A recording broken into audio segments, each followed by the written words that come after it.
Alors, fallait-il laisser les écoles ouvertes? Quel risque pour les enfants, pour les enseignants, pour le reste du personnel également? On en parle ce soir, notamment avec Mathieu Risse. Bonsoir, vous êtes professeur des écoles en Moselle, secrétaire départemental du SNUDIFO. Merci d'être avec nous.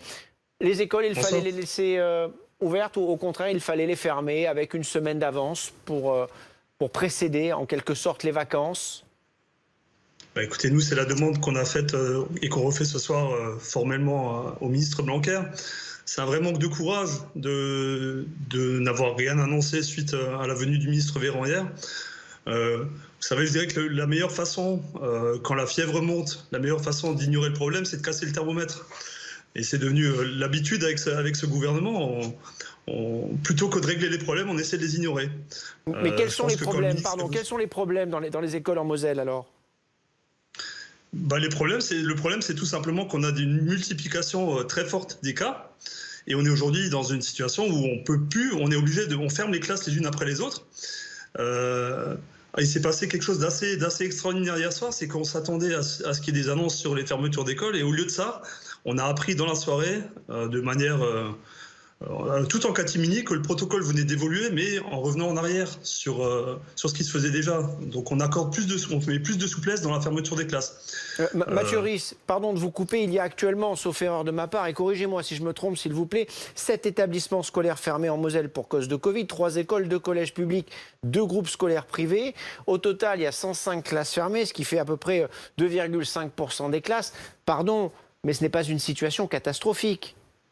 Bon, alors les chiffres, on a eu l'occasion de le dire plusieurs fois, on sait qu'ils sont très largement sous-estimés par l'administration.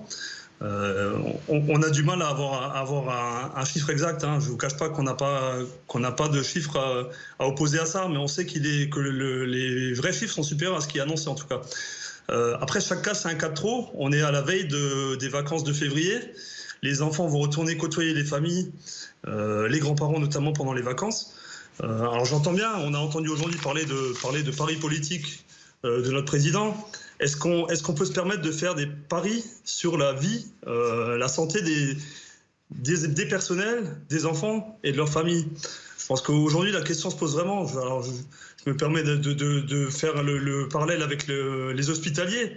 Moi j'étais en contact cet après-midi avec mon homologue dans le syndicat des hospitaliers. En Moselle aujourd'hui, les hôpitaux de Forbach, Saint-Avold et Metz sont saturés. On est en train de déprogrammer les opérations. Sur l'hôpital de Sarreguemines, la situation est encore un peu moins critique. Mais On va parler du secteur hospitalier dans un instant. On a des gens qui sont dans le secteur et qui pourront nous en parler probablement avec beaucoup de précision. Restez avec nous, Mathieu Risse. Juste quelques secondes, s'il vous plaît. J'aimerais avoir l'avis d'un soignant pour nous expliquer un peu la situation dans les écoles. Vous avez entendu ce que vient de dire Mathieu Risse. Lui, il dit qu'il aurait fallu fermer ces écoles une semaine avant les vacances, de manière déjà à protéger les enfants, les enseignants et tout le personnel des établissements scolaires. Est-ce que, au vu des chiffres que j'ai évoqués tout à l'heure, la situation est tendue dans les écoles? Est-ce qu'il fallait fermer ces écoles-là? Alors, tout d'abord, c'est vrai que la situation est particulière en Moselle pour des raisons qu'on ne comprend pas. C'est-à-dire qu'on a évoqué le fait que c'est une région qui est transfrontalière, mais je souhaiterais rappeler à nos concitoyens que de l'autre côté de la frontière, le niveau du Covid, il est beaucoup plus bas qu'en France. Donc s'il y a un risque, c'est plutôt que les Français aillent contaminer l'Allemagne ou le Luxembourg. Côté, il y a le Luxembourg et l'Allemagne. Hein, le Luxembourg et l'Allemagne, les contaminations sont basses. Je voudrais juste rappeler qu'en France, où la population est moindre qu'en Allemagne, on est à une moyenne de 25 000 contaminations par jour, 25 000 PCR positifs, donc 25 000 cas positifs. En Allemagne, aujourd'hui, pour une population qui est beaucoup plus grande, on est à 10 000. Mais est-ce qu'on teste autant en Allemagne? On teste beaucoup en Allemagne, énormément. Parce que ça peut avoir un impact. Donc on ne comprend pas pourquoi, en Moselle particulièrement, il y a une montée, parce qu'on est à 350 à peu près pour 100 000... Mais alors ce que vous dites, c'est qu'il y a un gros point d'interrogation, et donc ce que dit Mathieu Risse, il n'a peut-être pas tort, quand il dit, bah écoutez, on ne sait pas, il y a une situation curieuse, il y a ces variants, évidemment, dans le département qui inquiète, y compris les élus locaux. Est-ce qu'il ne valait pas mieux fermer ces écoles une semaine avant? Alors, la raison pour laquelle je vous parlais de la zone transfrontalière, parce qu'effectivement, moi-même qui ai grandi en Alsace, on voit bien que quand on est à côté de la frontière, on regarde un peu ce qui se passe passe de l'autre côté. Et il faut savoir que de l'autre côté, en Allemagne, c'est le confinement. Donc on est très influencé par ce qui se passe de l'autre côté et il faut accepter qu'en France et en Allemagne, les stratégies sont différentes. En France, on a pris une stratégie qui est la stratégie du couvre-feu et de vivre avec le virus. En Allemagne, on a pris une stratégie qui est de dire le confinement et je veux absolument que le virus disparaisse. Donc, ce qu'a dit Véran, ce qu'a dit le préfet de la Moselle, c'est qu'on ne changera pas de stratégie. Il faut l'entendre. Pas pour l'instant, en tout cas, oui. Pas pour l'instant, il ne faut pas changer de stratégie. Effectivement, vous l'avez souligné tout à l'heure, le nombre d'écoles qui sont touchées et qui sont fermées reste encore faible. Mais je suis sûr que dans les jours qui viennent, en tout cas même avant les vacances, s'il se passait quelque chose, le gouvernement changerait sa stratégie. Mathieu Risse, actuellement, la politique de tests a été intensifiée. L'éducation nationale fait, nous dit-on, en tout cas 500 tests par semaine dans les collèges et les lycées, particulièrement évidemment dans les territoires où le taux d'incidence est élevé. Et c'est le cas en Moselle.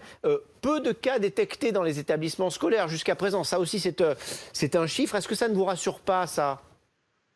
Écoutez, non, parce que nous, ce qu'on demande depuis le départ, c'est un dépistage systématique. Alors certes, on est en train d'accélérer un petit peu le dépistage.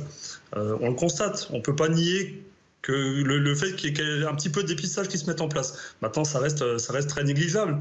La seule solution, ce serait de dépister systématiquement tout le monde, parce que sinon, on n'évitera pas les cas. Si on dépiste de manière aléatoire dans un secteur, alors, on va peut-être se rendre compte qu'effectivement, on n'aura pas forcément une grande positivité, mais il suffit d'un enfant dans une structure scolaire pour qu'on contamine tout le monde. Donc, soit on dépiste tout le monde, le seul intérêt, ce serait celui-là. De dépister une école par-ci par-là, il n'y a pas grand intérêt pour limiter la propagation de l'épidémie. Après, je voudrais quand même réintervenir sur une chose, parce que vous demandiez tout à l'heure la situation dans les écoles. Oui. Il faut savoir, on a déjà eu l'occasion de le dire, mais que les enseignants aujourd'hui vont travailler avec des masques en tissu. Dans les classes, ils côtoient des enfants tous les jours. En maternelle, les enfants ne portent pas de masque, on comprend bien. D'ailleurs, c'est pas quelque chose à quoi on s'oppose. Ça fait partie du fonctionnement de l'école maternelle. C'est comme ça, les enfants vont à l'école sans masque. L'enseignant, il est là-dedans, il a un masque en tissu. Est-ce qu'à un moment, on peut considérer que c'est acceptable dans un département où les variants se propagent ? Et je pense qu'on est aujourd'hui dans une situation où on est en train de se demander, je l'entendais d'ailleurs cet après-midi sur votre antenne, on se demande s'il n'y a pas peut-être un variant mosellan qui est en train d'arriver. C'est peut-être pas le variant sud-africain, c'est peut-être un variant mosellan auquel on a affaire aujourd'hui. C'est un variant particulier à votre territoire.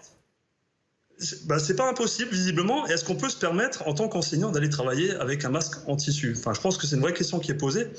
C'est pareil pour les enfants. Vous manquez d'équipement, c'est ce que vous dites. Mathieu Risse, Alexandre Mebaza voulez vous rassurer. Monsieur Risse, d'abord, vous faites 2 points qui sont très importants. Le premier, c'est effectivement de détecter un large nombre. Et c'est vrai que les tests rapides qui vont arriver là très rapidement vont aider. Et en fait, ils ont été achetés et vont être mis essentiellement pour les écoles pour effectivement faire le plus vite possible. Et vous avez raison, pas quelques écoles au hasard, mais vraiment faire de façon longitudinale. Et ça, c'est très, très important. Le deuxième point que vous évoquez, qui est un point très important aussi, c'est qu'il est probable qu'avec les montées des variants, et parce qu'une fois encore, le masque, c'est la mesure barrière la plus importante. Évidemment, il y a les autres, mais c'est la mesure barrière la plus importante.